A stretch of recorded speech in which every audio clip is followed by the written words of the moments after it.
Hi, this is the seventh and final video. It covers exercise 13 from section 2.5.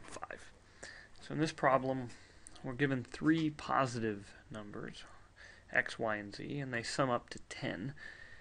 But we can re-choose these x, y, and z, and we want to choose them so that if we square x, square y, and then multiply those two together and then multiply by z, we get the maximum possible number. And it's important here that when we're dealing with positive numbers, none of these can be 0. Alright, so first let's translate this initial condition that x plus y plus z adds up to 10 into algebra. So, okay, there you go. X plus y plus z is 10. And now we have a function, which we'll call f, and we'll set it equal to x squared, y squared, z. And so originally it looks like a function of 3 variables. But as we saw in one of the previous problems, we can turn it into a function of 2 variables by using this original condition. By solving for z, we get z equals 10 minus x minus y, which we can now plug into this function. So instead of having x squared, y squared, z, we have x squared, y squared times the quantity 10 minus x minus y. And if we expand that out, we get a nice, I guess I messed that up. Okay, well we can expand it out here. And of course, since we're trying to find some sort of a maximum, we'll take the gradient.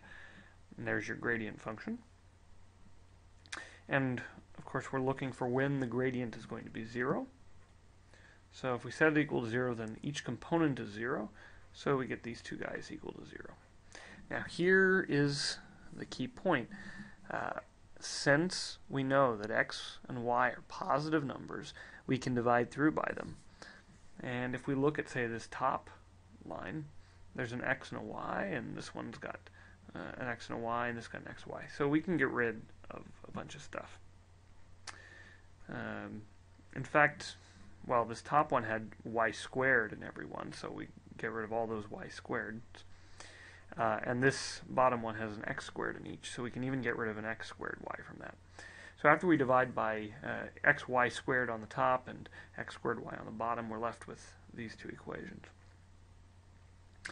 Okay, so we could solve these through substitution or setting up a matrix, but this one's fairly straightforward.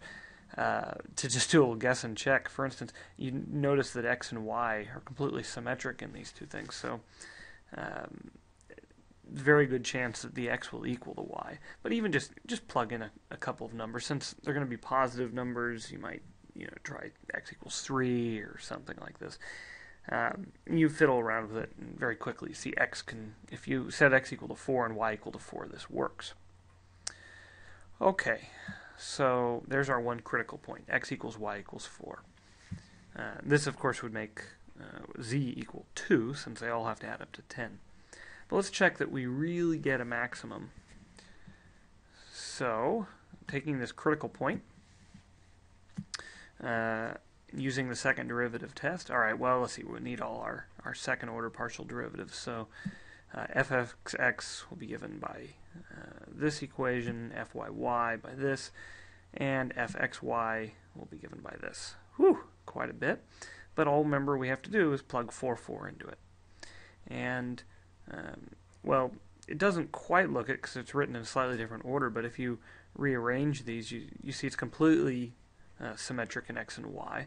So these should give you the exact same number out. And it turns out they give you, I think it's negative 192.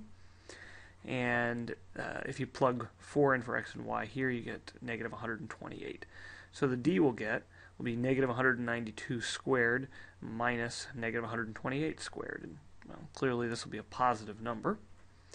We don't even care what number it is as long as it's positive. So that puts us in the upper chart here. And then we need to see what fxx was. Well, we just said that was going to be negative 192. So it's negative, which means we're actually going to get a local maximum.